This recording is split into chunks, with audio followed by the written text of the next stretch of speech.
Put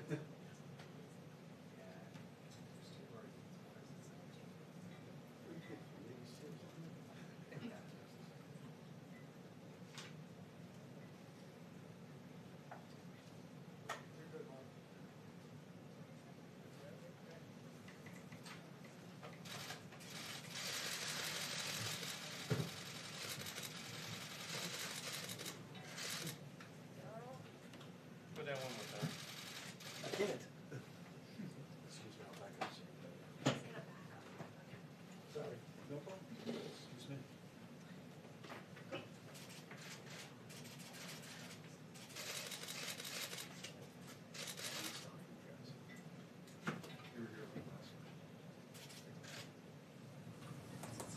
Feel free to take a picture with that one, sir.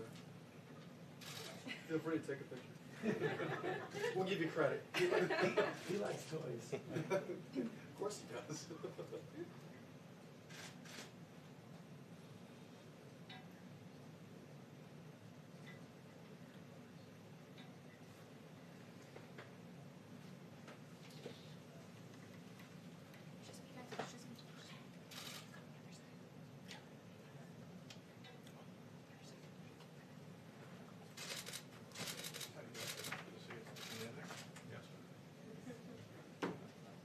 Contact sport.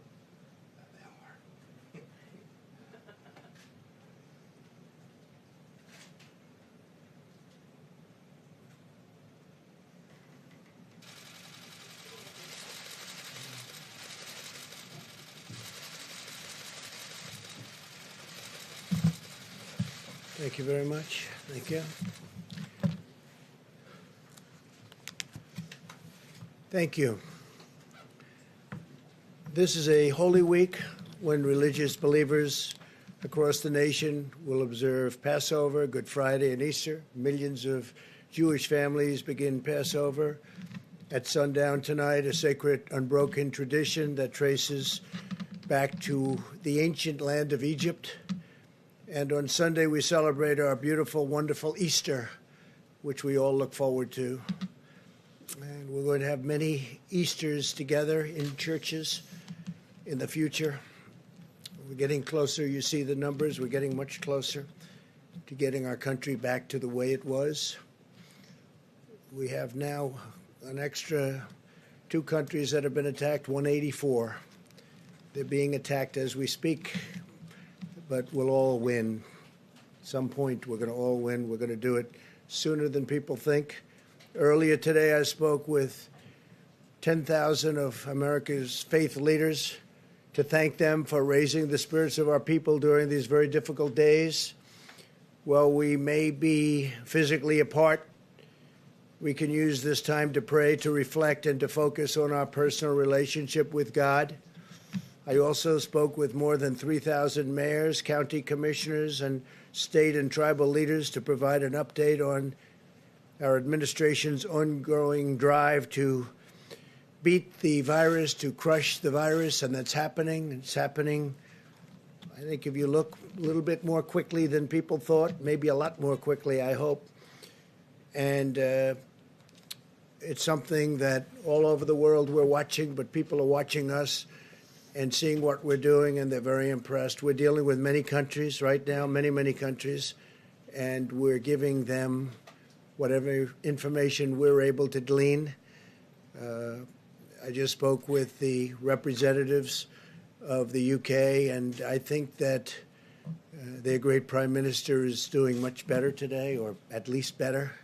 But certainly he's had a tough bout, and he's still going through a tough time, but he seems to be doing better, and that's good. And we send our regards to Boris and his family and his friends, all of the people that really love him. He's become a very popular, before this happened, became a very popular prime minister. He's doing an excellent job. He loves their country. He loves our country. So we appreciate everything he's done, and hopefully he's going to be okay.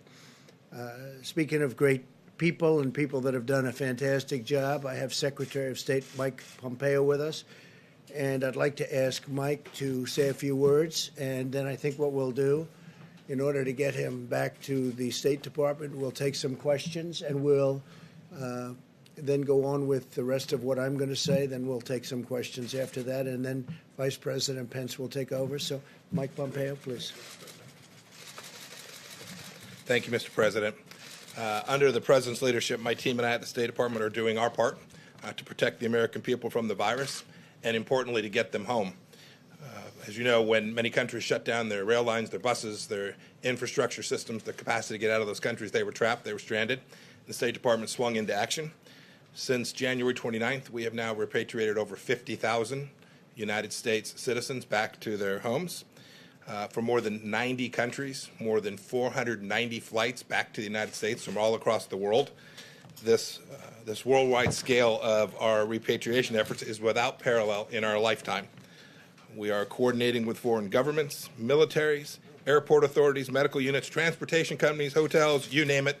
We're working with them to make sure the American people get back to be with their families. You can see behind me the map of the flights that we have brought back people from all across the world. Every day I get a chance to hear some of the remarkable stories from our team.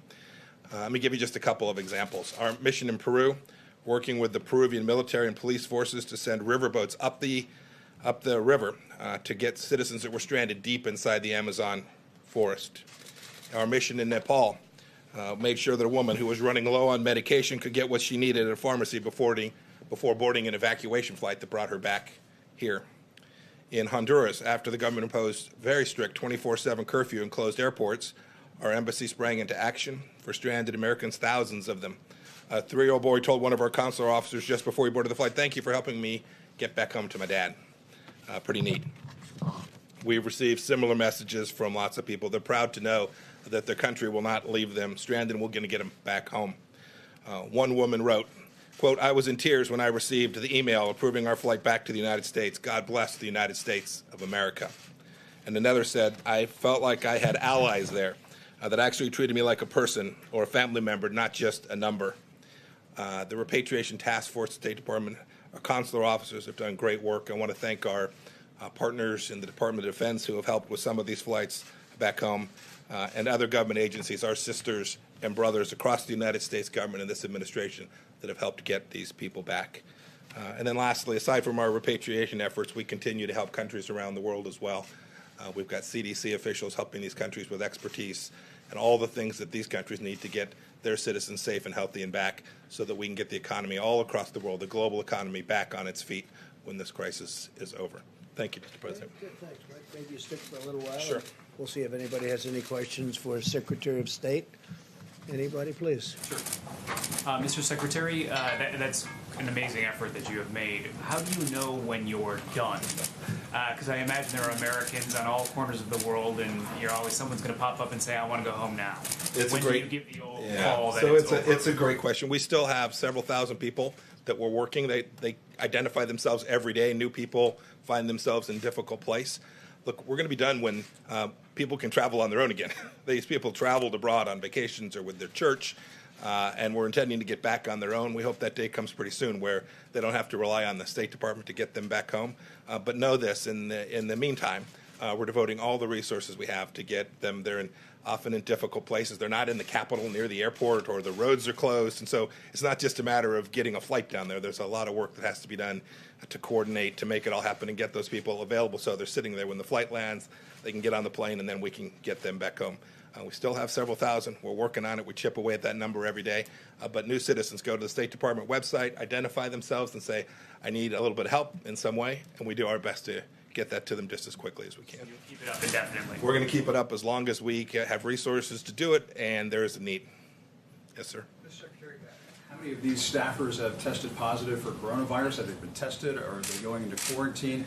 And what does this do to diplomatic efforts overseas? If you're pulling 50,000 people out of national capitals, nation capitals all over the world.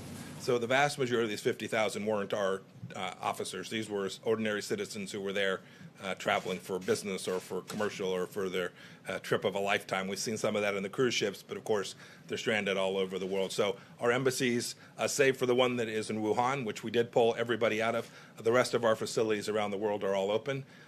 We've had a handful of our folks now test positive. But we feel like we have a good handle on it, and we're doing everything we can to make sure that not just the State Department officials, but our Department of Defense colleagues that are working on these missions as well are doing so in a way that reduces risk to them and their well-being also. Yes, ma'am. Thank you so much. Do you feel like China withheld critical information from the United States, and will there be any consequences for that? You know, this is not the time for retribution, but it is still the time for clarity and transparency. We're still working on this problem set. There's still data that these good people need so that they can perform their analysis of how to both develop therapeutics and a vaccine and to understand where this virus is. So every country, China included, every country needs to be transparent about what's gone on in their country.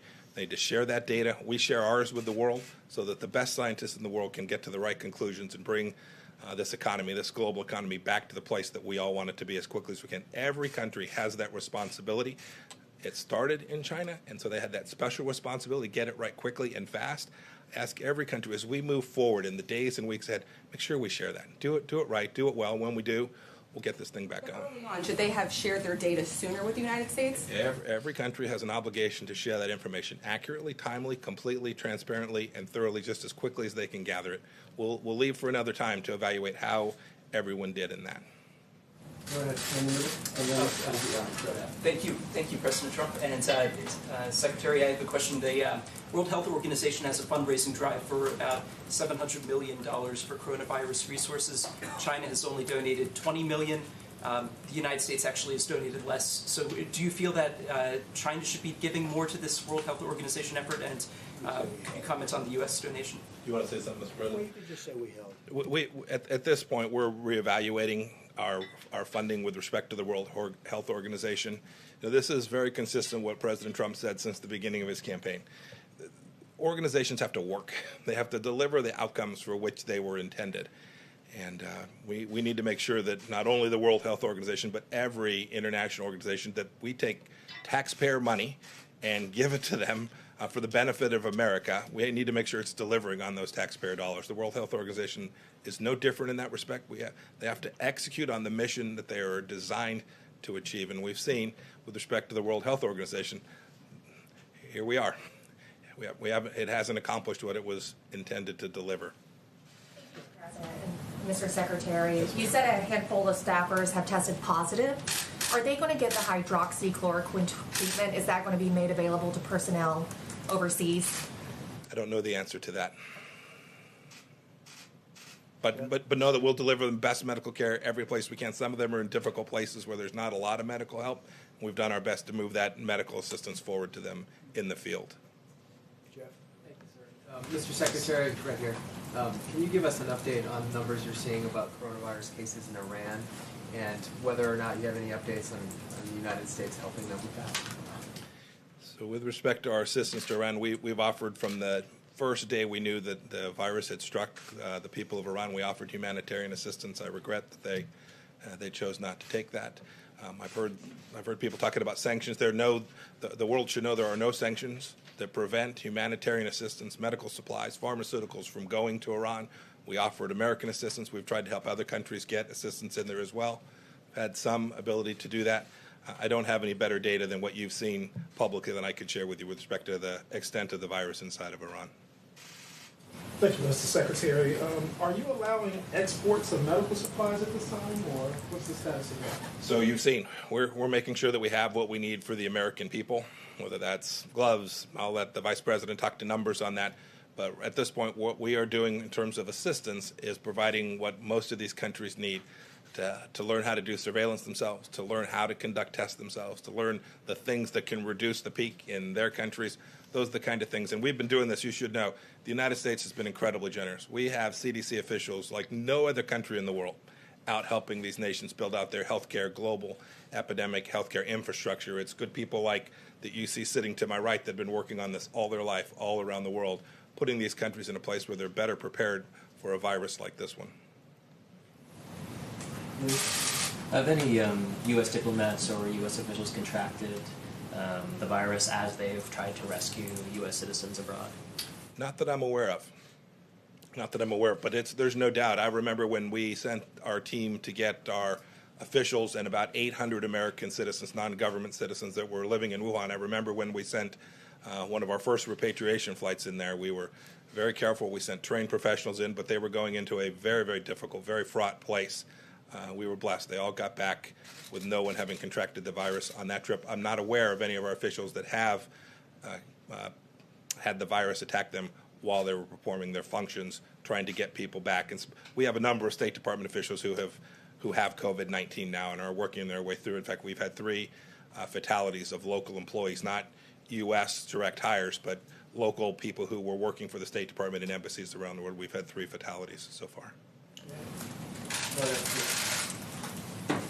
So there have been some calls on the World Health Organization for leadership change there. I was wondering what your thoughts are on that. Senator Martha McSally, for example, has called for Dr. Tedros to resign. I don't want to look. This is not the time to be doing that kind of change. There'll be a lot of time to look back and see how the World Health Organization performed. In the meantime, what our task is to preserve and protect the American taxpayers, to make sure that our resources don't go to places that aren't going to deliver on behalf of the American people in the world. And President Trump and I are determined to do that. Okay. Just a quick follow-up. Let's save it. Can we save it? Just a quick follow-up, sir, maybe on Yeah, China. he's a busy man. You said that China has a responsibility to get correct figures. How would you broadly characterize cooperation with China right now? There's lots of places we've been cooperating, right? They're providing us assistance where we need it. There are places on the ground now where we do have access to the data we need, and we're deeply appreciative of that. They've said they want to cooperate. We're completely prepared to cooperate with them. That cooperation means sharing data, being transparent, being upfront, allowing information to flow freely.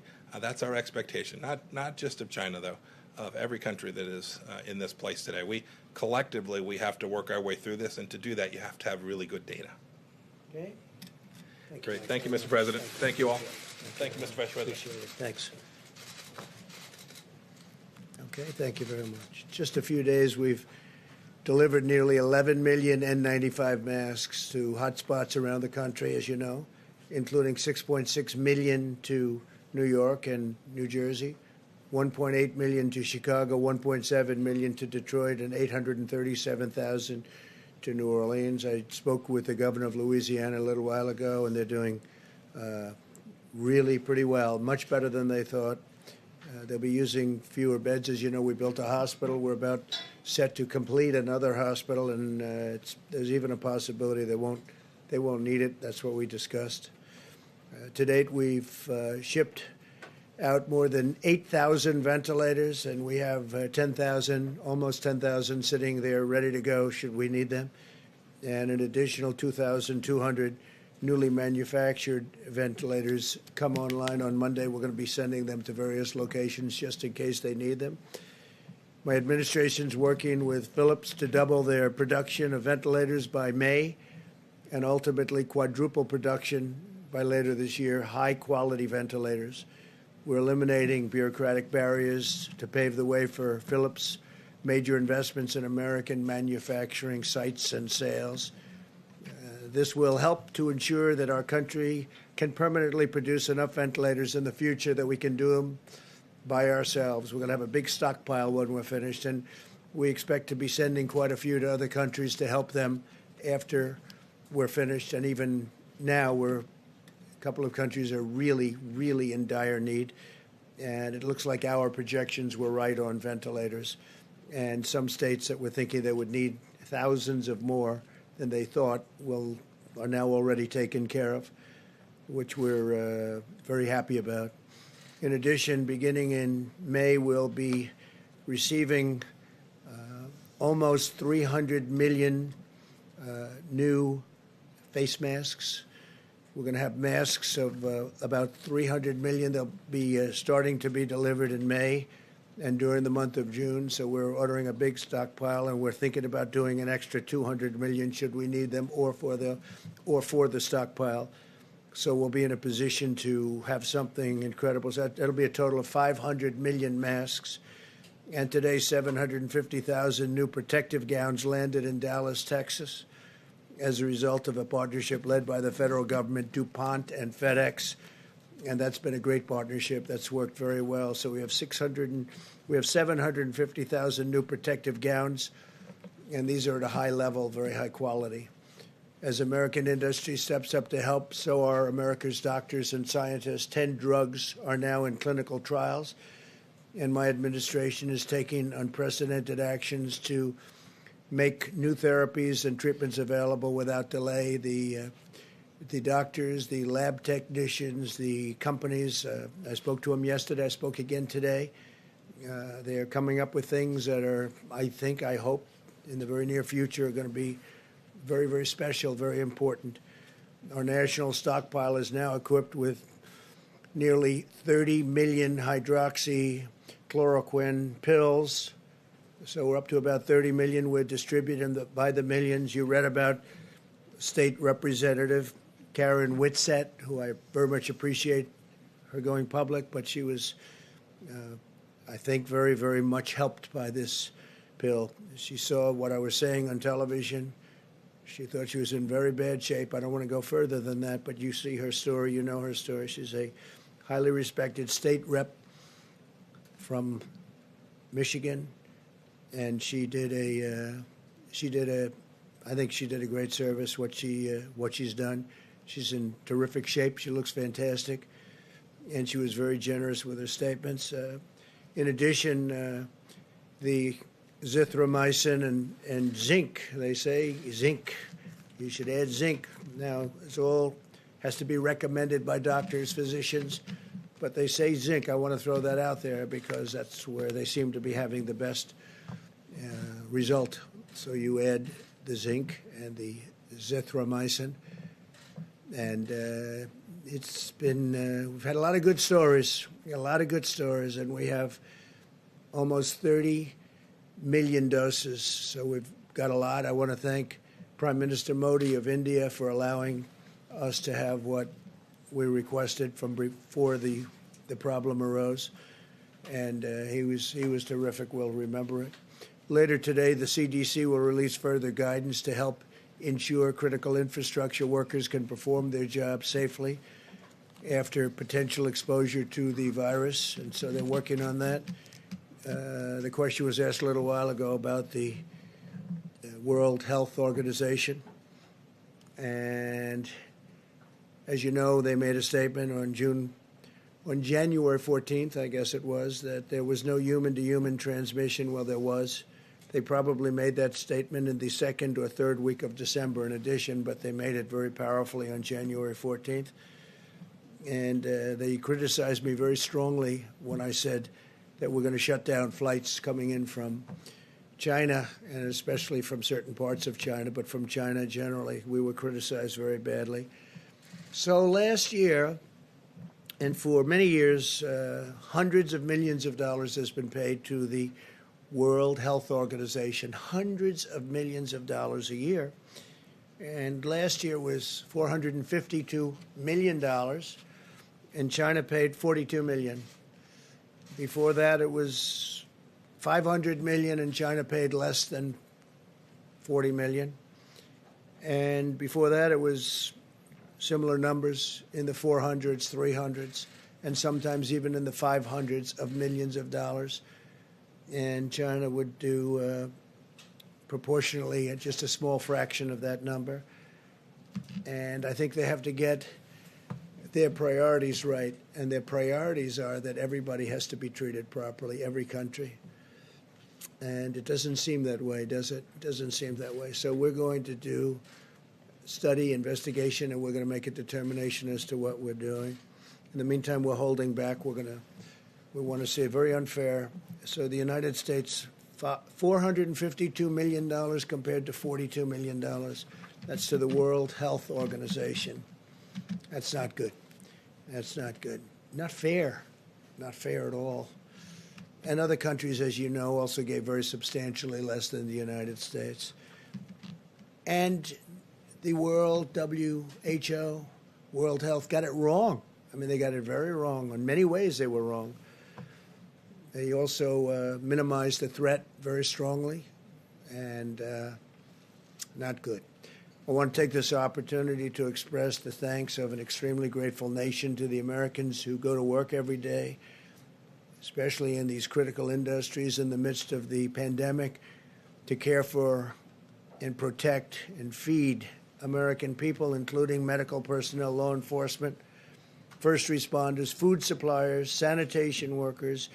And somebody mentioned today, would you please specifically call out cashiers and clerks at grocery stores who are in danger during the pandemic, during the epidemic. They're in danger. They're really in great danger. And they've been incredible, and I want to call them out, to cashiers and clerks. We grew up with cashiers and clerks and grocery stores, and they've been great, and they've really been true American heroes. So I want to call them out because they're working hard, and they're working in conditions that aren't ideal, but soon they'll be ideal again. As we mourn the terrible loss of life for this and from this grave pandemic, we're seeing signs that our aggressive strategy to slow the spread is working. The number of new cases is stabilizing. The number of beds necessary in so many locations. I was watching this morning New York. I was watching Louisiana. You see what's going on. The numbers are changing, and they're changing rapidly, and soon we'll be over that curve. We'll be over that top, and we'll be headed in the right direction. I feel strongly about that. Some terrible days ahead, but we're going to have some wonderful days ahead.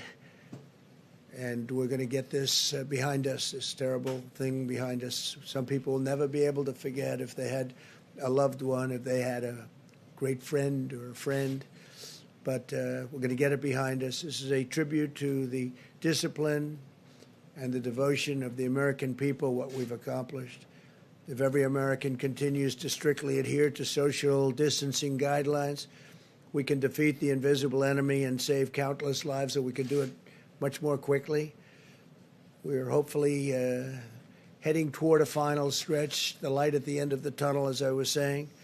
As we continue to wage all-out medical war to defeat the virus, we're also fighting an economic war to ensure we can quickly turn to full financial strength. We have to get our country back. We have to get going. Everybody wants to get going. Yesterday, I asked Congress to provide an additional $250 billion to expand the incredibly successful Paycheck Protection Program. You've seen what's gone on there. It's incredible, actually, which is allowing our small businesses to keep employees on the payroll and get ready for the opening, like a second opening, to protect millions of American jobs. I'm asking Congress to pass additional funding for this program this week as soon as possible. And I think we have pretty good understanding with the Democrats. Hopefully it's going to be bipartisan. We do not have time for the partisan games, and we don't want that, the obstruction or totally unrelated agendas. We want to do this for the small businesses and the workers. And we can do a phase 4, and a phase 4 will be later. This will be an expansion of what we've already done because it's so successful. The $350 billion will be expanded by hopefully $250. And if you look at the kind of loans, thousands, tens of thousands of loans to small businesses, it's a great thing to see. It's turned out to be more successful and more productive than anybody would have thought. But Democrats and Republicans are coming together to get that job done. That's a very important job. In recent days and days ahead, will restore America's health and economic might, but also dimensions of our national strength will be brought together, I think, I think we have a chance to be stronger than ever before. We've learned a lot. And we have tremendous stimulus now, tremendous stimulus. And we're going for more. Hopefully we'll be doing an infrastructure bill so we can rebuild our roads and highways and bridges and tunnels and all of the things that we should be doing for our country. We're going to rebuild our country, not other countries where they don't even appreciate it. As our citizens persevere through this present challenge, we're renewing American unity, and we're replenishing American will, and we are witnessing new American valor each and every day. We see it every day. The daring and determination of our people in this crisis reminds us that no matter how hard it gets, no matter what obstacles we must overcome, Americans will keep on fighting to victory, and we will secure the glorious future that our citizens so richly deserve, especially after going through this nightmare, this evil beast. So we're getting very close, and hopefully it will. Hopefully it's on the other side, and it will end soon. And I think it will. And I just think that the people of this country are fantastic. So we'll take a few questions, and then Vice President will take over. Please, go ahead, please. Thank you so much, Mr. President. ABC is reporting that your intelligence community was warning about the virus as early as November and produced a detailed report about the outbreak in China. When did you first learn about the intelligence, and could you have acted on it then? Well, I learned when I learned about the gravity of it was sometime just prior to closing the country to China. And when we closed up the flights coming in from China and various other elements, and then, as you know, we closed up to Europe. So I don't know exactly, but I'd like to see the information. Yeah, please. President, a lot of Americans want to see businesses reopen, Yeah, get back so to do work. I, more than anybody. So what specifically has to happen for you to feel that it's safe to reopen the country, and what is your plan to do that? Well, I think we can say that we have to be on that downside of that slope and heading to a very strong direction that this thing is gone. Now, we could do it in phases. We can go to some areas, which you know, some areas are much less affected than others. But it would be nice to be able to open with a big bang and open up our country, or certainly most of our country, and I think we're going to do that soon. You look at what's happening. I would say we're ahead of schedule. Now, you hate to say it too loudly because all of a sudden things don't happen. But I think we will be sooner rather than later.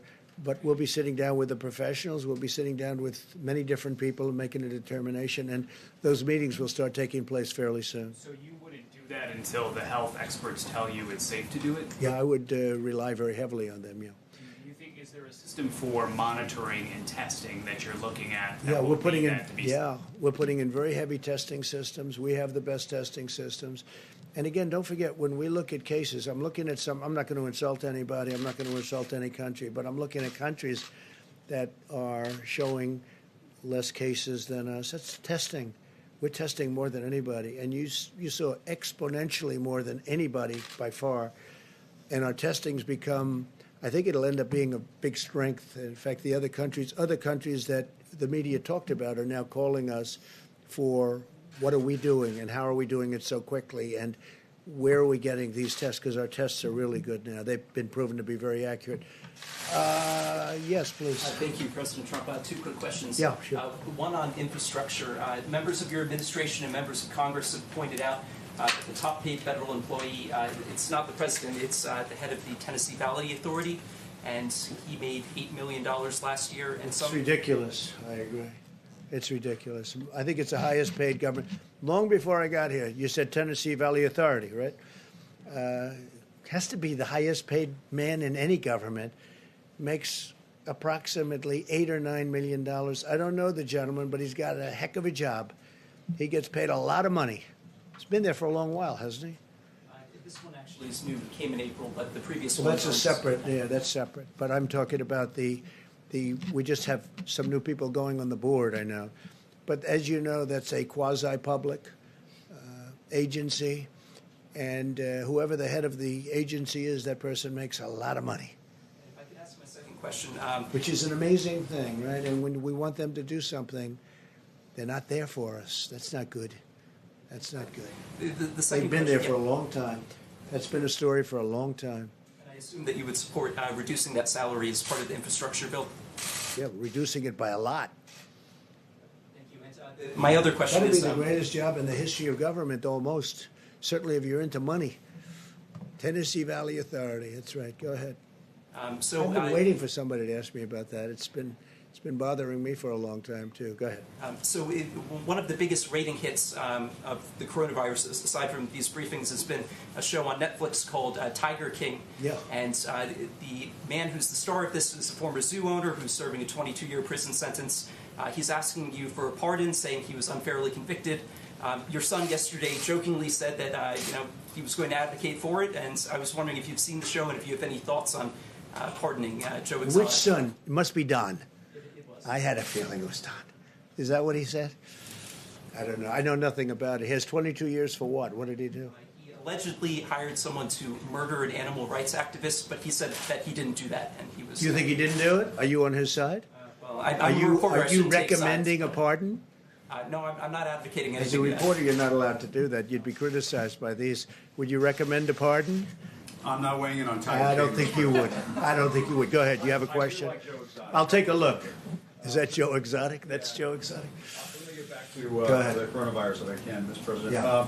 Last week, your top experts were saying that we should expect 100,000 to 240,000 deaths in this country. You've been talking about how it looks like maybe things are plateauing. Are these numbers now being revised downward? I know you don't want people to stop social distancing and that sort of thing, but what can you tell us about the numbers? Are they being revised? My impression, Jim, is those were the numbers that were set, and they were set as an expectation from quite a while ago. I think we're just doing much better than those numbers. If either of you would like to talk about that, it's a fair question. You want to come up, Deborah? I know Dr. Redfield said something about it too. Yeah, so I think many of you have done the analysis of the same models that we utilized. And if you do the models of the models, you end up with that range. At the same time, we carefully looked at Italy and Spain, and we are doing much better in many cases than several other countries. And we're trying to understand that. We believe that our healthcare delivery system in the United States is quite extraordinary. I know many of you are watching the Act Now model and the IHME model and they have consistently decreased the mortality from over almost 90,000 or 86,000 down to 81,000 and now down to 61,000. That is modeled on what America is doing. That's what's happening. And I think what has been so remarkable, I think, to those of us who have been in the science fields for so long is how important behavioral change is, and how amazing Americans are in adapting to and following through on these behavioral changes. And that's what's changing the rate of new cases, and that's what will change the mortality going forward, because now we're into the time period of full mitigation that should be reflected within the coming weeks of decreasing mortality. I mean, that's what we really hope to see. We are impressed by the American people. And I think models are models. I've always worked on validating. I spent my life validating models all over the world, and that's why we do surveys and surveillance, and we make sure that what we think is right is right. I think this will change how people look at respiratory diseases, because it will change what is possible when the globe, and particularly the American people, do this level of mitigation. And I think, as I talked about yesterday, we are still in awe, really, of the American people's strength in this and following through. If I could just ask Mr. President. Yeah, I'm going to do that. I'm going to ask Bob to come up just for a second. Director, I think that's it. They have done, everybody has done, everybody a great job. So those were original projections, and we don't want to say anything about beating it yet, but I think we will have a very good chance to beat them very substantially. Bob, please. Thank you, Mr. President. I just want to add to what Ambassador Burke said. I mean, this is a consequence of the commitment of the American people. You know, a lot of us have always had challenges changing behavior, whether if it's exercising regularly or different habits with smoking, when it affects us.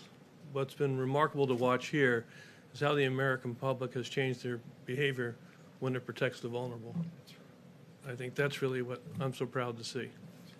Mr. President, just a follow-up on something from yesterday and a quick just yes or no question. Yesterday you said you had not seen Peter Navarro's memo on the coronavirus back in January, February 23rd. Were you ever briefed on those memos? Did you ever discuss those memos with anybody? I don't remember that. I've now seen the memo. I saw it.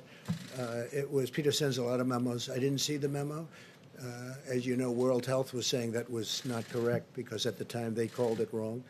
But I didn't see the memo, but I acted as quickly as people were shocked that I acted so quickly, and everybody thought I was wrong because I did act so quickly, as you know, with respect to closing the borders, with respect not only to China, but with Europe, I closed the borders, and I think that was very important. But no, I didn't see the memo at the time, but I have seen it since. Yeah, please. One other quick Wait a minute, question. Jim, let me do a couple of others. We'll go back. The head of the World Health Organization today warned against politicizing. I agree with that. And he said that consequence of this politicization could actually create more body bags. It's a pretty vivid image. I mean, what do you believe the consequences of the U.S. pulling out its funding of the WHO? Well, I think when you say more body bags, I think we would have done, and he would have been much better serving the people that he's supposed to serve if they gave a correct analysis. I mean, everything was, I said, China-centric. Everything was going to be fine, no human to human, keep the borders open. He wanted me to keep the borders open. I closed the borders despite him, and that was a hard decision to make at the time. We were all together. We made a decision against the World Health Organization. So when he says politicizing, he's politicizing. That shouldn't be. But look, we spend $450 billion, $452 billion, almost $500 billion last year, hundreds of billions in previous years. And they got to do better than that. They got to do better. When you talk about politics, I can't believe he's talking about politics when look at the relationship they have to China. So China spends $42 million, we spend $450 million. And everything seems to be China's way. That's not right. It's not fair to us. And honestly, it's not fair to the world. Okay, question in the back? Yeah. Thank you, Mr. President. There's breaking news today and a couple of reports from a couple different outlets that Jared Kushner's team is seeking to create a national coronavirus database, a tracking system for patients who've been diagnosed. Now, his spokesperson said that that's not true. Yeah, it's not. I have never heard about it. Doesn't sound like a bad idea, actually, but I have not heard about that. Be okay with it if it. I don't know if I'd be okay. I have to see it, but it sounds very scientific, and it sounds like it could be good based on tracking, but it also has to do with rights and lots of different constitutional questions. I have not heard that at all. Okay, so some people are concerned it would be like the post 9/11 Patriot Act, that it ultimately led to the FISA abuse. Are you concerned FISA about abuse, that? of which I was the one abused, and a couple of other people, in all fairness. No, I don't know anything about it. I haven't heard it. I mean, I'll speak to them. I don't think so. They would have told me. I would have known about it. Please. Thank you, Mr. President. The Nevada delegation is unhappy because smaller casinos and businesses that make profit from gaming in Nevada found out they're not eligible for the CARES Act PPP money. Is this, and I talked to one member who said You gaming, mean because of the number of employees? because of the number of employees, And yet they're small businesses. and they thought gaming would not be treated any differently than any other business with this. Was this Well, an I could look oversight? at that. I could look. It's a great state, and I will take a look at that strongly. Are you talking only the smaller casinos? Yeah, I'll take a look at that. Fine. I don't mind that. Please. Yeah, we'll take a look. Yeah, we haven't heard. Nobody told me about it, but I'll look at it. It's a great state. They do a great job, so I'm going to look at it very strongly. I understand what they mean. Please. Thank you, Mr. President. Turning to the economy, what if you urge Americans to go back to work and they don't listen to you? Would you leave that up to the governors, to businesses, to citizens to decide when it's safe to stop social distancing? Well, when you say they don't listen, I think they're going to listen. They want to go back. Everybody wants. They're going stir crazy. They've been in those houses and those apartments, and they've really been. They've done a great job. Again, when you look, the question was just asked about how are we doing compared to projections. Those were just original projections. The big projection being 2.2 million people would die if we did nothing. That was another decision we made. Close it up. That was a big decision that we made.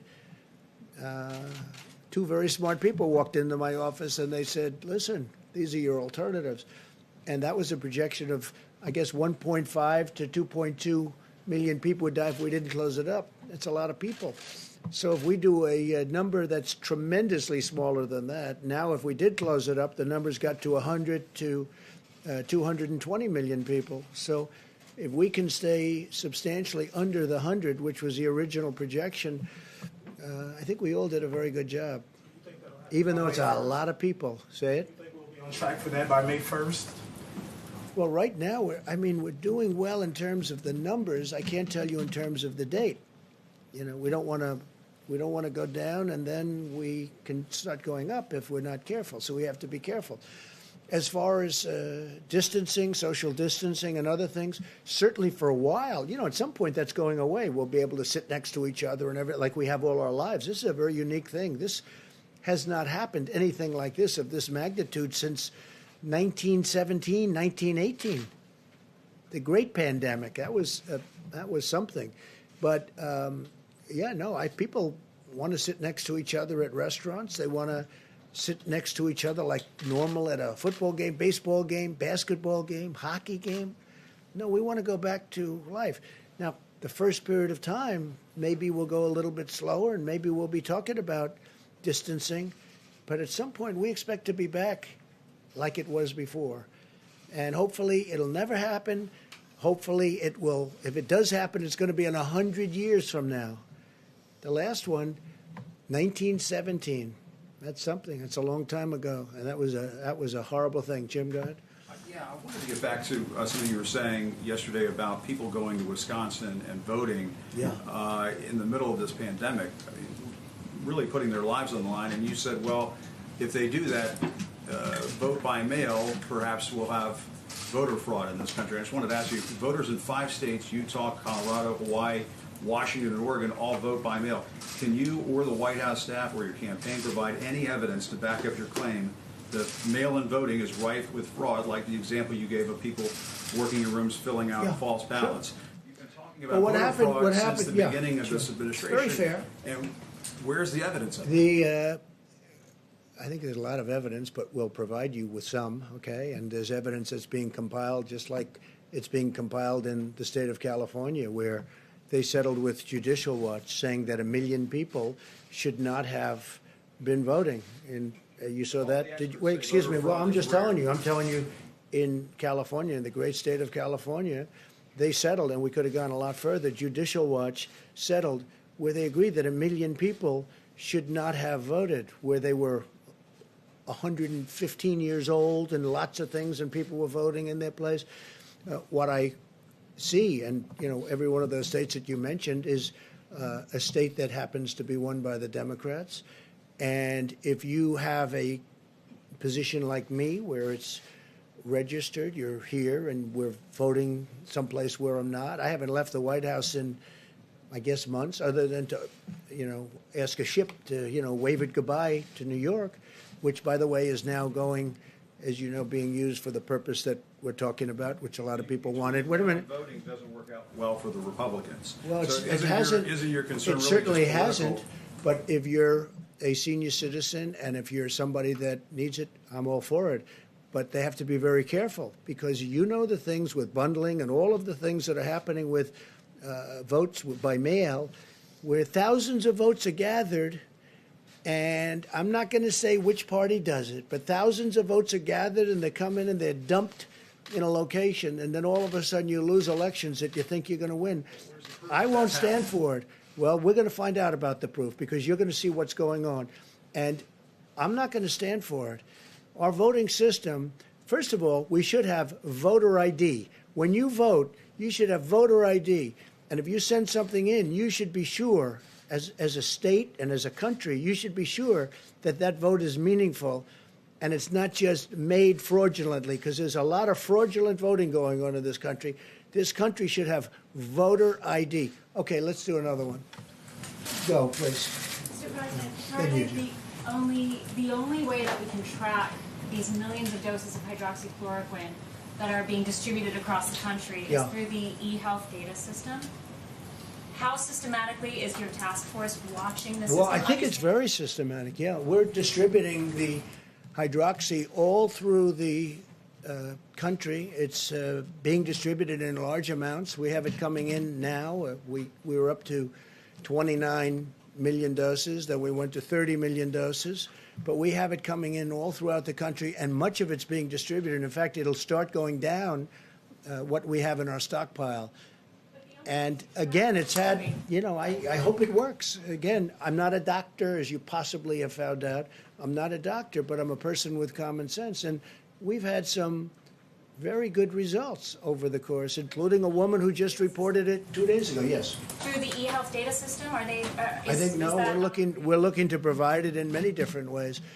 In many ways, in certain instances we've been asked. In the case of Michigan, we've been asked who the governor of Michigan would like to. I think she's become a big fan of it as a medication, as something that's going to help with this horrible virus. And we're delivering it to the governments of various states when they ask. So certain states are asking, certain governments are asking, and we're delivering it directly to the government. Yeah, please, go ahead. Thank you very much, Mr. President. We know many people around the world are paying close attention to this press conference. So on behalf of Good. Where are you from? Media, Where are you from? I'm from Taiwan. Good. Yes. On behalf of Foreign Media Group, I'd like to ask you 2 questions. First question is that the French President Macron called Iranian President Rouhani and say that Europe has started to ship the medical goods to Iran. Will you consider medical goods? Yes. That doesn't bother me. Yeah. So will you think if they're sending medical goods to Iran, it doesn't bother me. No. Okay. Yeah. So the other question is that the world also paying attention to the U.S. election. So we are also we know that Bernie Sanders has dropped out today. I did see that today. Yeah. Well, he didn't really drop out. He didn't really. What about his delegates? I mean, he said he's going to keep his delegates, and which is sort of interesting. He's going to keep his delegates, and he'd like to get more. Now, is he dropping out or not? That's not dropping out. When you keep your delegates and then you want more delegates before you get to the convention, that's a weird deal going on there. I don't know what's happening. And I don't know why President Obama hasn't supported Joe Biden a long time ago. There's something he feels is wrong. Why isn't he'll come out? I'm sure he's got to come out at some point, because he certainly doesn't want to see me for 4 more years. We're not. We think a little bit differently. You know what? I'll tell you. It does amaze me that President Obama hasn't supported Sleepy Joe. It just hasn't happened. When's it going to happen? When is it going to happen? Why isn't it? He knows something that you don't know, that I think I know, but you don't know. So it'll be interesting. But with Bernie, I saw his standard fare today. I watched. And I hope that a lot of Bernie Sanders people, just like they did last time, we got a tremendous percentage of Bernie people. And I think they voted for me largely because of trade, because Bernie and I agree on trade. We agree that the United States has been ripped off by virtually every country they do business with. The difference is I've done a lot about it, and I'm doing more about it. And we've made incredible trade deals, including USMCA, the deal with China, and then all of a sudden that gets disturbed by this virus situation. But China has to spend almost $250 billion on purchasing our products, $40 to $50 billion with our farmers. And the Bernie Sanders people are big believers on what I'm saying on trade, and I got a lot of them in the last election that surprised people, but it didn't surprise me. No, those are great people. They're great people. But I just, look, I'm looking at Bernie Sanders. I watched this morning, and I said, what is that all about? Mike, you saw that, the delegates. He's not giving up his delegates. He's keeping them, and he said he wants to get more of them. And I think he's doing it to negotiate, I assume, but I don't know. That's a hard thing to do. Yeah, Jeff, go ahead. Yeah, Mr. President, OPEC is meeting with Russia tomorrow and some other countries to discuss oil prices. Yeah. Oil prices are at $23 a barrel. Oh, that's good. Finally, somebody knows something when they ask a question. What is your message to them ahead of their meeting tomorrow? Will the U.S. consider a coordinated cut of production here? I don't think, look, we already cut. You know, we're like very market-oriented. If you look at Texas, and if you look at North Dakota, and if you look at some of our states that do this very well, they've already cut way back. You know, they cut back automatically. But in the case of Russia, in the case of Saudi Arabia, they increased production at a time when you didn't need it, and then they got hit by the virus, which knocked out 40% of the market. And now they're flooded with oil. Look, I just say this. You have 2 countries that are getting hurt very badly. Russia's getting hurt. That's their primary source. And Saudi Arabia, that's definitely their primary source. And it doesn't make sense that they flooded the market for whatever reason they did that for themselves. It's an argument that they had. and I think they'll straighten it out. A lot of progress has been made over the last week, and it'll be interesting to see what comes out of OPEC tomorrow. But OPEC, obviously, for many years I used to think OPEC was very unfair. I hated OPEC. You want to know the truth? I hated it because it was a fix. But somewhere along the line, that broke down, and it went the opposite way. And we have a tremendously powerful energy industry in this country now, #1 in the world, and I don't want those jobs being lost. Okay? What will you do, just one follow-up to that, sir, what will you do if they don't end up cutting We'll tomorrow? see. I mean, I have a lot of options. Please. Got a lot of good options, Jeff. Beauties. I might like it even more. Now you'll watch. Let's see what happens. Hopefully they can make a deal. Let's go. Thank you, Mr. President. Clearly, Americans are getting very anxious to go back to work. I There's agree. something optimistic. Including me. Still very vague. Now that the IMHE model specifically has been adjusted down to 61,000, when are we going to open back up? Can you give us a better date? Is it going to be April 30th, May 1st? You said adjusted back down 61,000. What was adjusted back down? The IMHE model, the one that originally predicted like between 100 and Yeah, go 200,000. ahead. Well, it's still a big number, right? 61, right? That's a big number. Go ahead. But can you give us a more specific date? Will it be Well, I don't April want to do that. 30th, Look, May 1st? I had a date, and I thought it was a very aspirational date. It's turning out to be very interesting because a lot of good things are happening by Easter. But I had a very aspirational date. I didn't think you could make it. I didn't say we would do it by Easter, but I said, boy, wouldn't that be great to shoot for Easter? That would be a great day, beautiful day, very important day to a lot of people like me and like some of you in the room, maybe all of you in the room, frankly. But Easter is a very important day. So I had aspirationally, I said, let's see if we can do it at Easter, but I said it would be very tough. And I was criticized for that. So I don't like giving dates. And that wasn't a date. That was just an aspiration. That would have been incredible. But I don't think we're going to be very far behind. And some of these models are looking like Easter is going to be a very important date anyway because of the curve. I mean, it's hitting the top and it's starting to come down. And one person said Easter is looking like a good time. So a good time for that, for heading down. So we'll see what happens. Look, there's no reason to do that. We have a lot of good things happening. When I spoke to the governor of Louisiana today, he said, Tony, they need far less beds than they need. I said, well, good, because we're building 1,000-room additional. We built them 1,000 beds, and now we're building another 1,000. And I said, listen, is there a way that we don't build? I don't want to build them if they don't need them. In New York, the Javits isn't too heavily used. It's ready to go, 2,900 beds. Plus, we now have the ship set for COVID if they want to use it, and we're using it for Governor Murphy in New Jersey. So we'll see what happens. But the numbers are coming way down. The ventilators, we're all set. We have a lot to go if we want, but I'm not getting calls where they need ventilators anymore. So we were right on those ventilators. I'd love to have additional ventilators for some of the countries that are our allies and our friends. And even if they're not our allies and our friends, you're saving human lives. But I'd love to see if we had some. I mean, we're making a lot of ventilators right now. We have and they take a while to make, and they're very expensive, and they're very complex to make. But I'd love to be able to help other countries once we're taken care of. But I just sent 100 ventilators to Colorado, and that was great. A senator there who's a terrific senator, Cory Gardner. And he called me last night. He said, could you get 100 ventilators for Colorado? And we just sent them out, and they'll be there very shortly. So, but it looks like we're in great shape from the bed standpoint. It looks like we're in great shape from the ventilator standpoint. And you just heard I ordered 500 million masks, 500 N95s and others, and surgical. But we ordered 500 million masks, 300 and 200. And they're going to be here very shortly. So we're really in great shape. And we started off with an empty cupboard. So I'm going to leave the vice president and his group to handle it, and I will see you probably tomorrow. Okay? Thank you. Thank you very much. Thank you. You don't have any investments in hydroxychloroquine? No, I don't. Okay. No, thank you. Good question. You all can come up if you want. I'll be brief.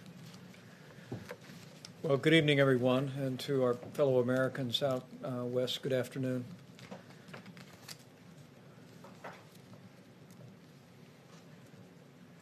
We find ourselves in the midst of a very tough week for Americans in areas most impacted by the coronavirus, the New York City area, New Jersey, Louisiana.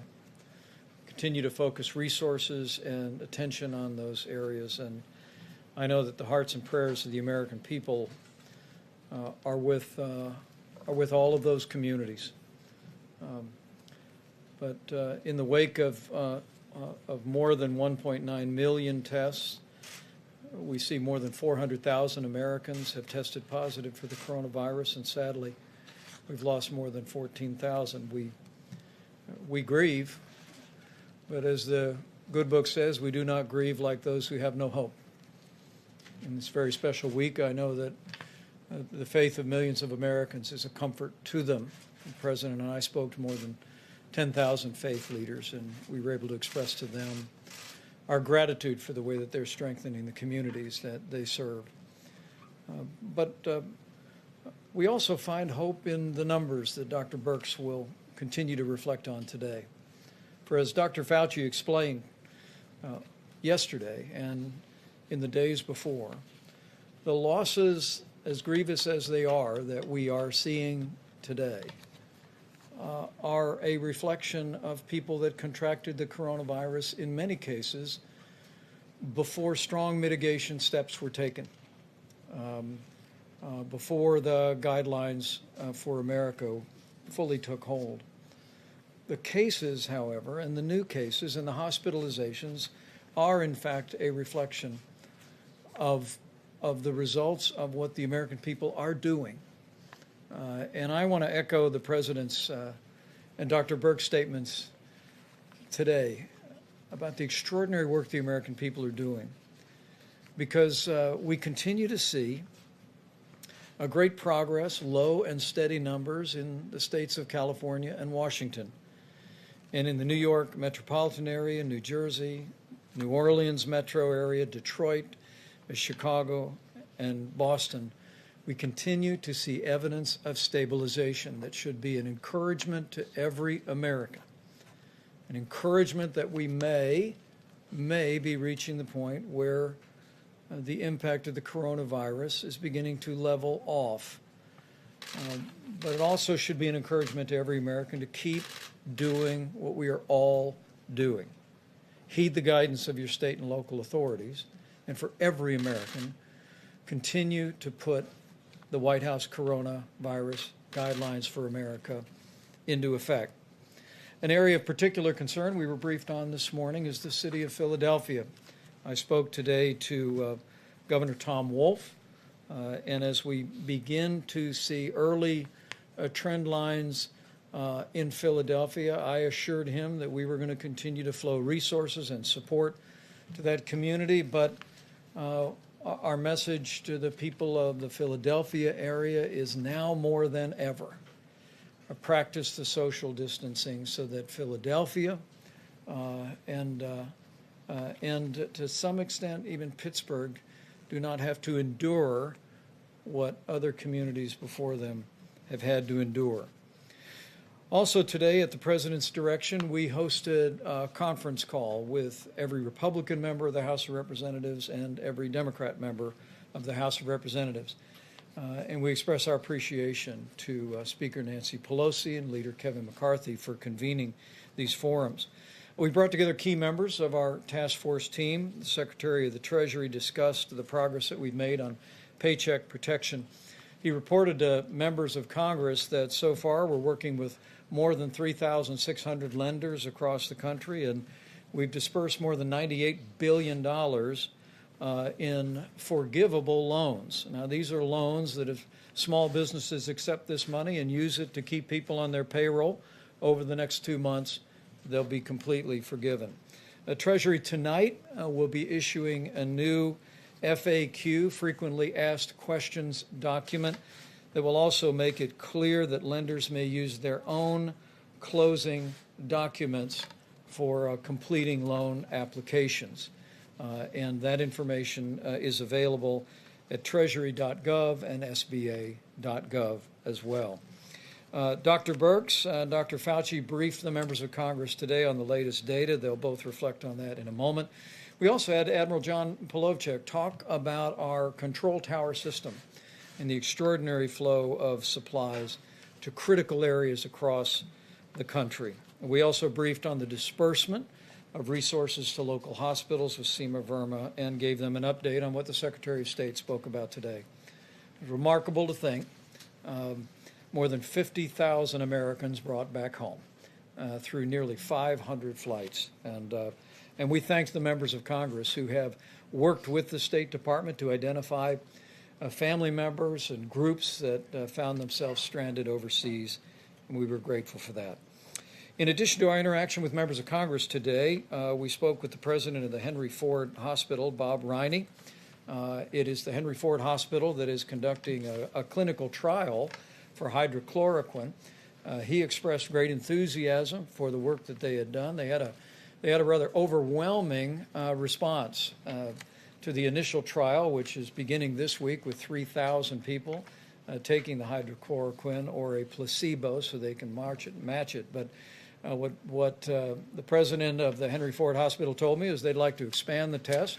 I put him in touch with Steve Hahn and the FDA, and we'll be adding several more clinical trial paths to look at impacts on particular demographic groups, including seniors and minority populations, and more on that in just a moment. In the category of supplies and support, the President, as of today, has signed 52 major disaster declarations. Vermont was the latest approved, and states have stood up some 27,000 National Guard that are aiding in coronavirus response.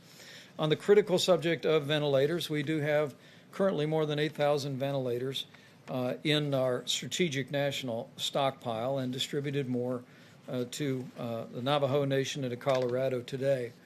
But also today we received the good news that the first delivery of newly manufactured ventilators from General Electric and Hamilton arrived at the strategic national stockpile, and as the President said, we'll be adding newly manufactured ventilators to our resources to be available as the coronavirus epidemic reaches critical communities around the country.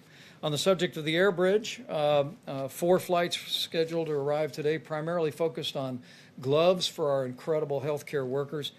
One flight alone had nearly 19 million gloves, another 8 million, another 15 million, and the like. And the American people, I think, would be very proud to see this vast array of now well more than 50 flights that are bringing in supplies from all over the world. And again, working through FEMA, we're directing those resources with the guidance of our scientific experts to the communities most in need.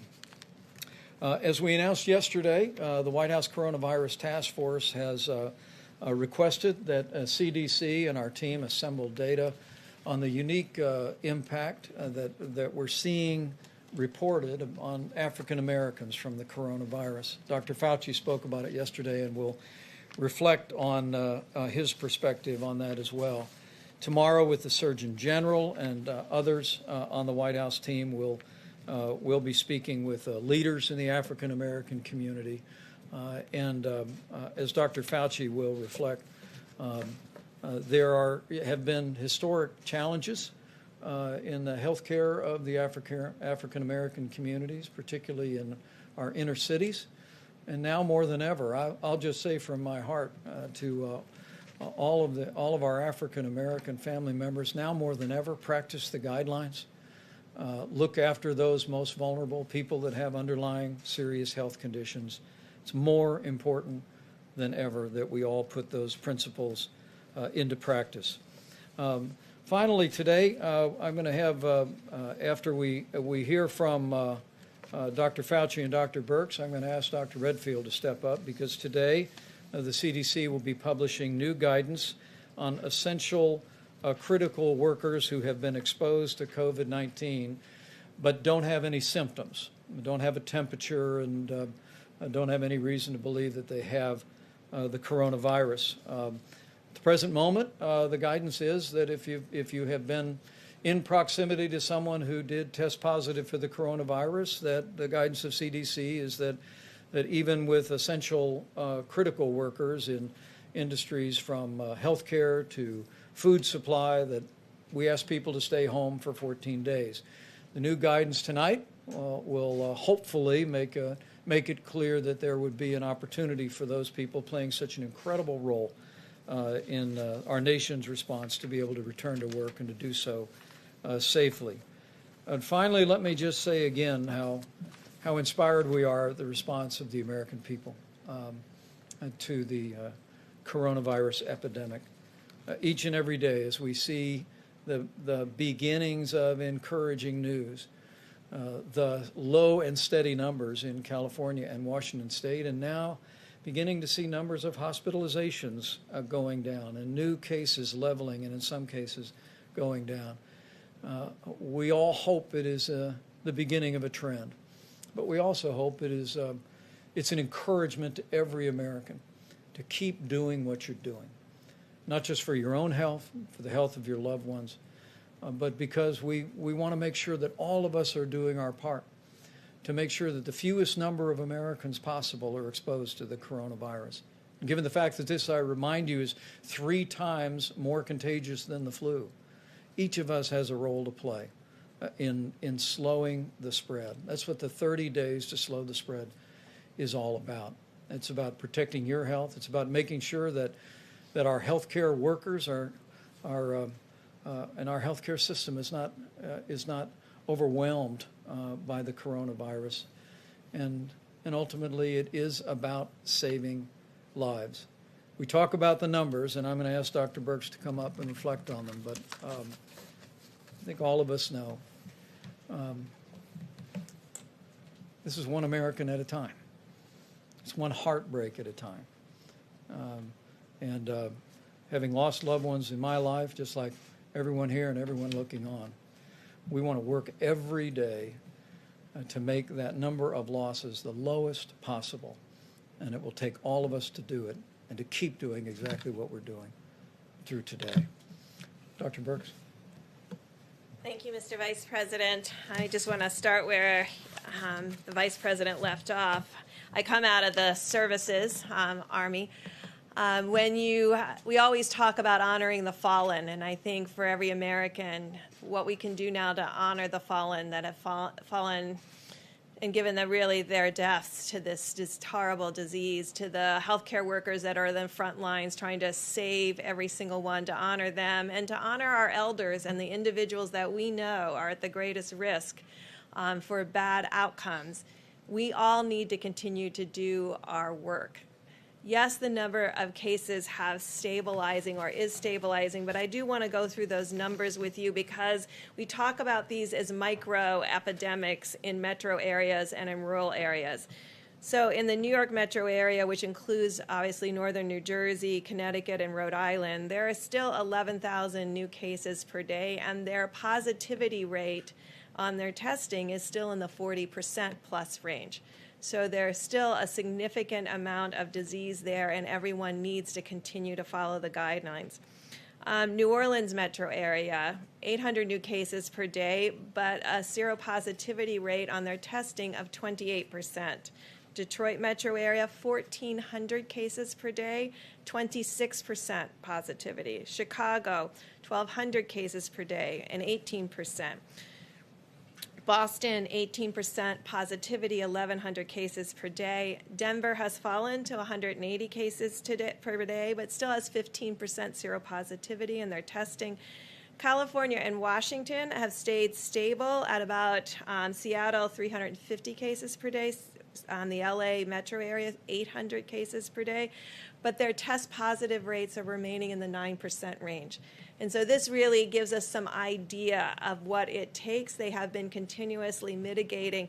Imagine what we're talking about, New York going from 40+% seropositivity and 11,000 cases a day down to the LA metro area of 800 cases per day and 9%. So this is what, when the president talks about reaching the top and coming down, those are the kinds of things we need to see.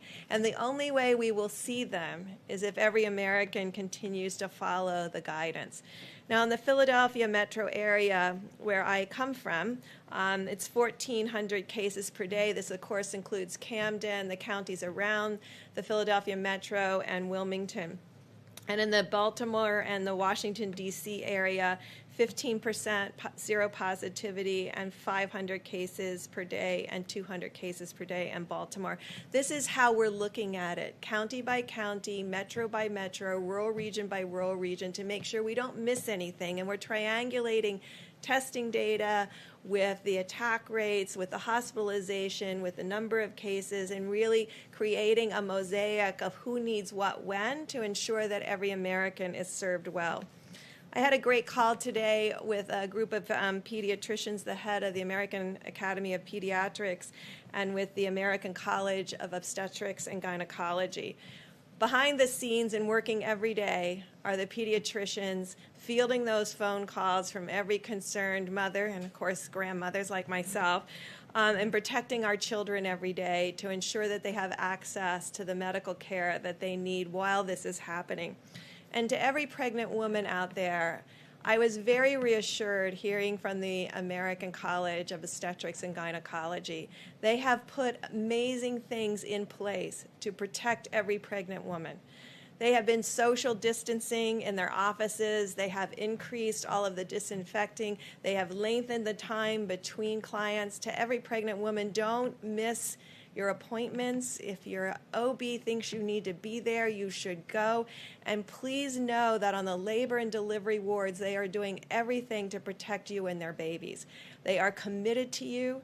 They are absolutely committed to you having a good experience. Make sure if your physician believes you should be in the hospital for your delivery, make sure you're following their guidance. We don't want any pregnant women to suffer a bad outcome during this time. So again, I just want to conclude by thanking the American people and recognizing the number of people we're losing per day is serious to all of us, and it could be so much worse. But our frontline healthcare providers and the way they're talking to each other about how to improve care for every individual that they serve, you see them on the TV, you see them in the emergency room, you see what they're up against. This is how we can honor them, is to make sure we continue to put, as Dr. Fauci always says, put your foot on the gas and make sure that we continue to strongly mitigate and really protect those with pre-existing conditions. And finally, those pre-existing conditions we know now include asthma. So asthma, hypertension, cardiovascular disease, diabetes, any of these conditions, renal disease, no matter what age, please make sure you're following the guidelines to protect those individuals in your household. We know they're more susceptible to a worse outcome. We don't think that anyone's more susceptible to getting infected. I want to make sure that everyone understands everybody is susceptible to getting infected. This virus is very transmittable, as we well know. But we need to protect those that need our protection the most. So thank you all for what you're doing to get the message out to ensure that we continue to protect each other in this very difficult time. Great. Dr. Fauci, please. Thank you, Mr. Vice President. Just to follow up and underscore what Dr. Birx has said, as I've said many times from this podium, the spectrum of going from infection to getting ill to requiring hospitalization to intensive care to death. And what is the most striking thing that obviously is so sobering to us is when we see the number of deaths. We know now for sure that the mitigation that we have been doing is having a positive effect, but you don't see it until weeks later. Remember this past weekend when all of us got up in front of this podium and mentioned that this was going to be a really bad week. At the same time, we were saying that we would hope we would start to see a little bit of a change in the daily hospitalizations, intensive care, and intubations. And New York is starting to see that. So I say that, but I drop back a bit. Don't get complacent about that, because what's going to happen 2.5 weeks from now is really what's going to happen with regard to the people who are getting new infection. As Dr. Berg said, everybody is almost certainly as susceptible as anybody else to getting infected. It's what happens to you after you get infected. And again, to just keep emphasizing, we need to keep mitigating. We know that this is something that is a strain on the American public, but it's just something that we have, not only the only tool, it's the best tool. And to just shift a bit to what we said yesterday regarding the African American community, it is very painful to see, and I've seen it throughout my entire medical career, that the health disparities in the minority community, but particularly the African American community, puts them at risk, apart from coronavirus issues, puts them at risk for diseases much more so than the general population. The double whammy that you suffer now is when you have this terrible virus, which essentially preys in its ultimate deleterious effects on people with those underlying conditions. And since that is more predominant in the African American population, we want to double down and say to the young people, to the elderly people in that community, to please try as best as you can to protect yourself if you're a younger person, and to please protect the people who are susceptible, your grandmother, your grandfather, your elder uncle, the people who have these underlying conditions. Because we are not going to solve the issues of health disparities this month or next month. This is something we should commit ourselves for years to do. But what we can do now, today, is to prevent people who are put at higher risk because of their demographic group from getting into a situation which is much, much more deleterious than the general population. So I plead with all of us in the population, but particularly for those of us, our brothers and sisters in the African American community, because we know that mitigation does work. The reason we know it works is the question that was asked about the numbers, that why they came down, or the projections. Because remember, what you do with data will always outstrip a model. You redo your models depending upon your data. And our data is telling us that mitigation is working. So again, as Dr. Berg said, keep your foot on the accelerator, because that's what's going to get us through this. Dr. Redfield. Thank you, Mr. Vice President. I just wanted to follow up. One of the most important things we can do is keep our critical workforce working. And I think you heard it said that we have many different critical workforce industries in this country. Obviously, first responders, healthcare workers, but as you heard, it's also individuals who help maintain our food supply, et cetera. And so what CDC has done is that we've really looked at the essential workforce and how to maintain that workforce, particularly at this time as we begin to get ready to reopen and have confidence in bringing our workforces back to work. And so we've put out a new guidance for essential healthcare workers who've been exposed to the coronavirus.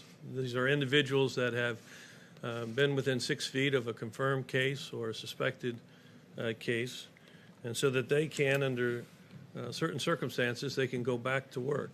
If they're asymptomatic, as the Vice President said, they could go back to work if they do several things, as we say here. Take their temperature before they go to work, wear a face mask at all times, and practice social distancing when they're at work. What we'd ask them not to do where they're at work is we want them to stay at home if they're sick. We want them not to share objects that would be touching their face, and we would like them not to congregate in break rooms, lunch rooms, and crowded places. And in the second slide, if we're talking to the employers of these critical industries, we would ask those employers to take the employee's temperature and assess their symptoms before starting them back to work. If the employee does become sick, we want them to be sent home immediately. We'd like them to increase air exchange in the buildings and increase the frequency of how they clean common surfaces, and really begin to get these workers back into the critical workforce so that we won't have worker shortage in these critical industries. So that's the new guidelines that CDC will be posting today. And those will be available at cdc.gov. And thank you, Dr. Redfield. And we'll have questions for anyone on the panel, please. Just a couple things to clarify. The 500 million masks the president mentioned that are being developed, are those for healthcare workers, or are you planning to actually hand out masks to the American public? I think the focus has been to make sure that our healthcare workers and our healthcare system has the supply. And with regard to what we're gathering from literally around the world and from manufacturers in the United States is first being deployed to states and to hospital systems. But I must tell you that whether it be the Haynes Company or other companies, we're seeing manufacturers in America that are recognizing the growing demand for masks by the American people, and are spinning up production literally by the hour. But our focus, our continuing focus, is on making sure that healthcare workers have the personal protective equipment to do their job safely and provide the level of care that every one of us would want. Thank you, Mr. Vice President. Kansas Governor Laura Kelly says that she has put in 7 requests to FEMA for supplies from the stockpile, and those have not been fulfilled. So will Kansas be getting any of the ventilators, because the request included ventilators? And does she need to be calling the White House instead? Have you spoken with her directly? I've not spoken to the governor directly, but I'll reach out this evening, certainly. In our conference call with governors this week, we spoke to them about the approach that we are taking. You know, traditionally, governors are accustomed to when a hurricane strikes the Gulf Coast, when wildfires strike out west, when flooding or tornadoes hit in places like Indiana. You're accustomed to have a declaration of emergency approved, and then resources flow from FEMA. In this situation, as we deal with a nationwide declaration and an epidemic, what we've explained to governors is that what President Trump has directed is that we leave no stone unturned to find resources around the country and around the world, including ventilators, and we make sure as the coronavirus epidemic impacts individual areas, that the healthcare workers and the families and the patients impacted have what they need when they need it. And what I would say to the people of Kansas is that we're looking at their numbers every day, just as in the case of every state in the country, and we're going to work our hearts out to make sure that as the coronavirus cases emerge, and we hope that through the great work that Kansas has done on social distancing and mitigation, the people of Kansas have done a remarkable job, that we may well be to a place where their existing resources and capacities are present.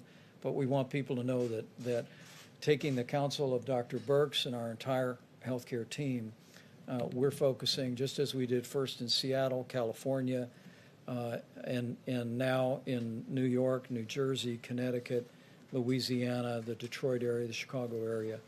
We're going to make sure that those resources go in that order. And so, because you brought up social distancing and the work that Kansas has done, there's actually a controversy right now over her order to limit the number of people in religious gatherings to 10 people. Should states be telling religious institutions how many people can gather if it's to stop the spread of the coronavirus? Well, the President's coronavirus guidelines for America ask every American to avoid any gathering of more than 10 people. And that's on the advice of all of our best scientific experts as a way that we can slow the spread. But as we've made clear to every governor, we defer to our governors and what they believe is the best and appropriate practice in their states, and we'll support those local decisions. Yes, please. Thank you. In his opening statement, the president said there were 10 drugs that are now in clinical trials. Would hydroxychloroquine be one of those? Well, I can speak to that, and then I'll invite Dr. Birx, Dr. Fauci to come forward. We do have, I believe, we will have roughly 4 separate clinical trials underway studying hydroxychloroquine. But it's important to remember that that, as the President's made the point many times, the FDA has approved what's called off-label use. And so in consulting with your physician, if your physician determines it's appropriate to write a prescription for hydrochloroquine, we're working today to make that available across the country. It's broadly available today as an anti-malaria medication, but we're working around the country and internationally to increase that supply. But we are studying it in at least 4 different clinical trials, and Dr. Fauci can speak to that. So the easiest, thank you for that question. The easiest way to find out is to just go clinicaltrials.gov, and it will tell you everything that's there. There are a number of different clinical trials, some of which are randomized controlled trials, which, as I've said many times from this podium, to me is the optimal way to determine ultimately if something is safe and effective and works. But there are a lot of different ways that that's being looked at. It's being looked at against the placebo. It's being part of a multi-arm trial, comparing it with others. There's a trial that was recently started, actually in prophylaxis among healthcare workers. So there are several of these. In addition to that, there's what was just mentioned now, that any physician, in consultation with their patient and back and forth, can make the decision to use the drug on an off-label. So we have 2 things that are simultaneously going on. We're having actual formal clinical trials and the off-label use. Very good. Next, please.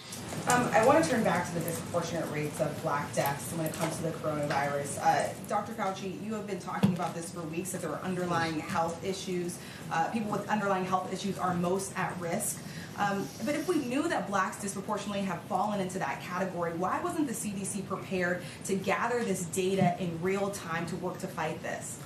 Well, I'm not sure. Well, we have the director of the CDC here who could answer that question, but let me try to just take it from a different perspective. The health disparities that exist are not anything that started with coronavirus. They were there. So there isn't much you can do about the disparity. The thing you can do is to make an extra special effort to protect people who have the underlying conditions.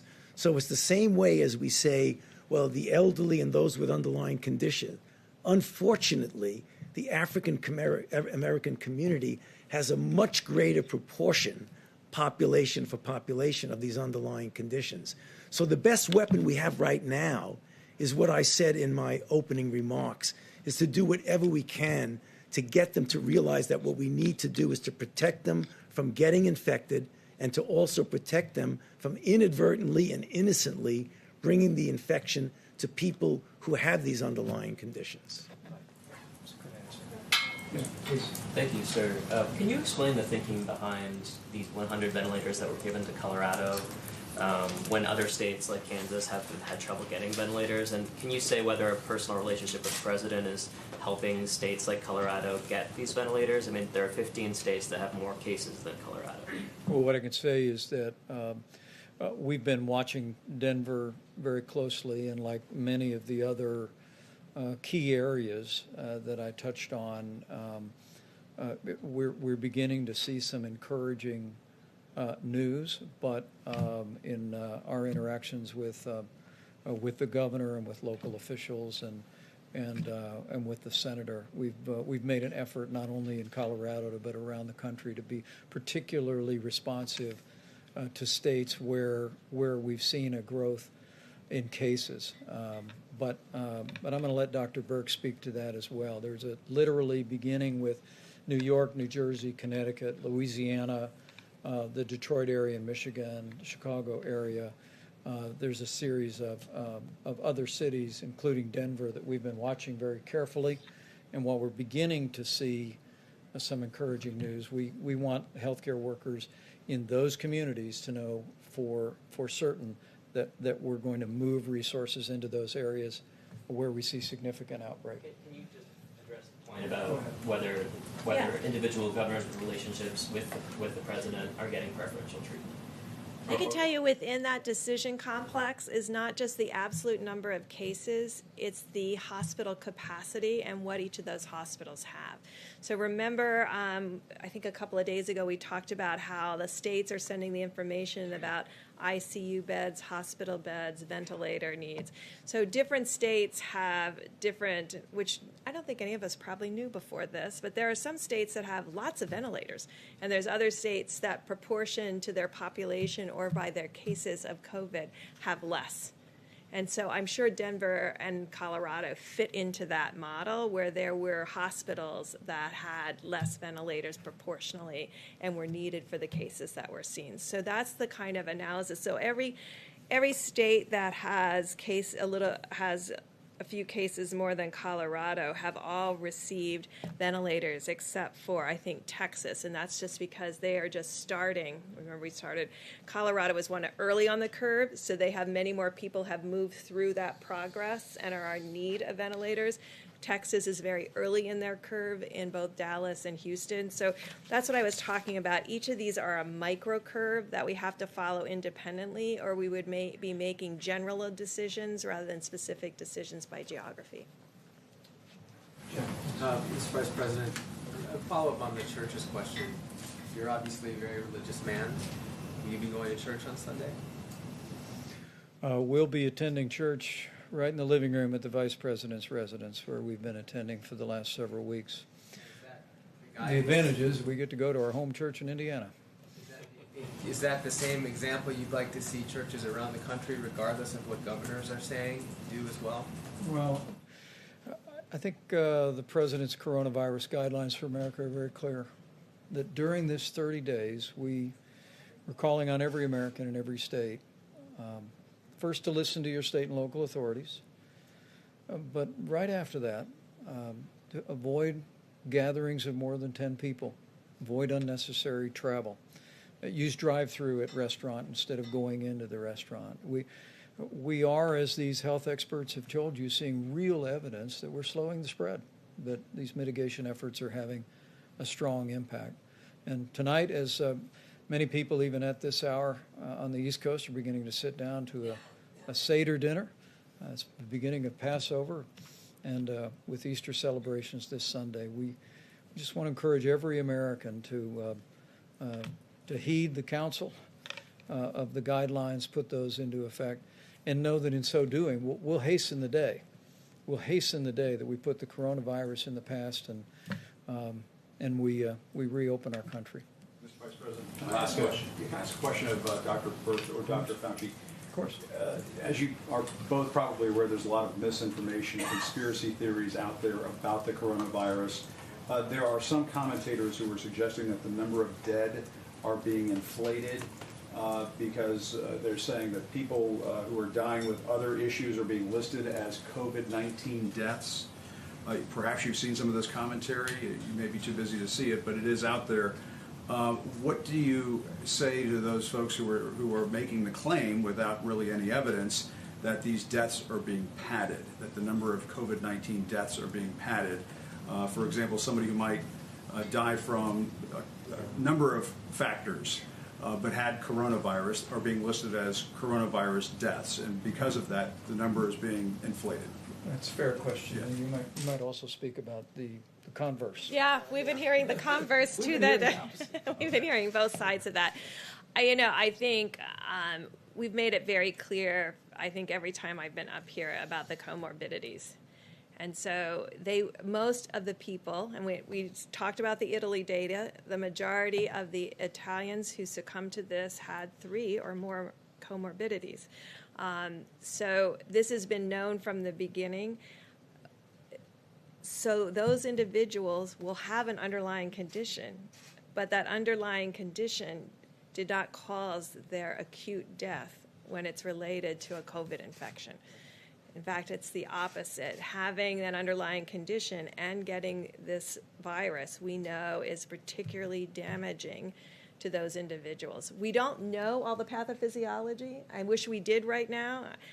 We see a lot of vasculitis where Tony and I came from. Dr. Fauci started in the vasculitides and Wegener's. So, these are things we have studied for a long time. We are trying to understand the pathophysiology, but what we can tell you at this moment, if you have asthma, if you have renal disease, if you have diabetes, if you have hypertension, These are pre-existing conditions that put you at a greater risk to having a worse outcome. So, Jim, just to add a comment to that, because, having been through other serious issues, particularly the very painful early years of HIV, AIDS, when people talk about conspiracy theories, you will always have conspiracy theories when you have very challenging public health crises. They are nothing but distractions. I can assure you we have so much to do to protect the health and the welfare of the American people that I would just hope we just put those conspiracy stuff and let somebody write a book about it later on, but not now. Dr. Brooks, you said something about not enough tests being performed because some of the labs, the machines aren't running. Did you want to clarify that? What did you mean by 80% weren't running? And So I have a call with them at 8 p.m. tonight. Every single one of those 120 laboratories, I think 87 of the laboratory directors have confirmed that call. It has to do with a machine called an Abbott M2000. It's a very high throughput machine. We have 1 million tests out there. I made a big push, and Abbott was extraordinary about getting those out to the labs. I mean, this is not sitting in a warehouse. These are physically in these laboratories, sitting there right now. the machines aren't running. They're not running. So we've only run 88,000 tests in 3 weeks off of those machines with 1 million test kits. So as someone who has worked in a lot of laboratories, to have a machine that is needed, because we could have screened every healthcare worker. These machines are every place in the country. So they could have screened in these last 3 weeks 100% of the healthcare workers across the country that needed these tests to be done, and they're high throughput. So I have a call with them at 8 o'clock to really talk about. Can that to happen? Can an order be given? Well, I asked the vice president to give me a chance to talk to my colleagues first, but we have a call with the CEOs of those hospitals tomorrow. Thank you. That's a really important question, and it underscores the fact that Dr. Birx pointed out that with this new test, Abbott Laboratories, FEMA's been busy distributing to states around the country. We purchased 1,200 of these machines to be able to do these tests, but there's 18,000 all across America. And so let me just renew our call to all the hospital administrators and lab operators around America to go and identify those Abbott Laboratories machines and know that while we've already tested more than 1.9 million Americans, our short-term objective is to test as many Americans as possible as we see the coronavirus epidemic emerge in areas around the country. We want to surge those resources. We want states that haven't seen a significant outbreak to have access to that 15-minute test. And ultimately, as we go forward, I think President Trump said today, nobody wants to open the country up more than him. And I can attest to that. But we're going to open it up when we can do so responsibly, putting the health of America first, and to reopen America and to stay open America. We're working around the clock to continually expand the kind of testing that will allow us to do what these experts call surveillance, so that in every state in the country, once we put this chapter of coronavirus behind us, we hope and trust sooner rather than later that when next fall comes, that we will have a vast array so that CDC can do what it does so well.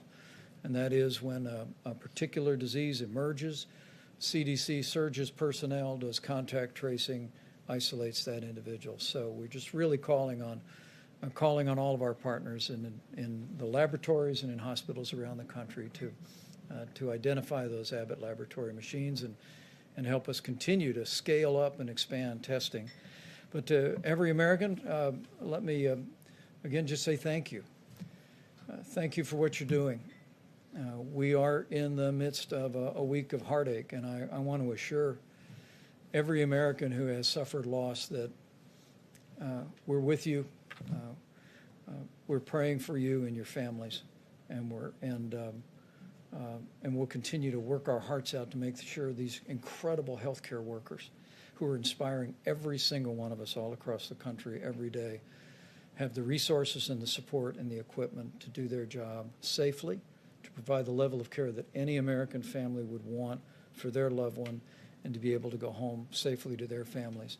And the key to all of that, the key for the next 22 days is 30 days to slow the spread.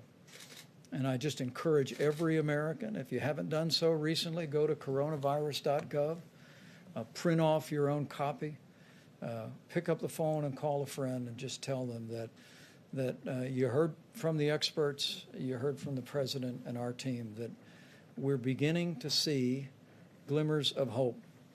Extraordinary progress in California and Washington is a tribute to the people of those states and the leadership of those states. But the beginning of stabilization and perhaps even leveling in New York and New Jersey, Louisiana, and Detroit is a testament to the people of those communities, to the leadership of those states. But understand that every one of us has a role to play to protect the most vulnerable among us and to save lives by putting the guidelines into practice, just like you've been doing every day since they were first announced. So thank you all, and we'll see you tomorrow.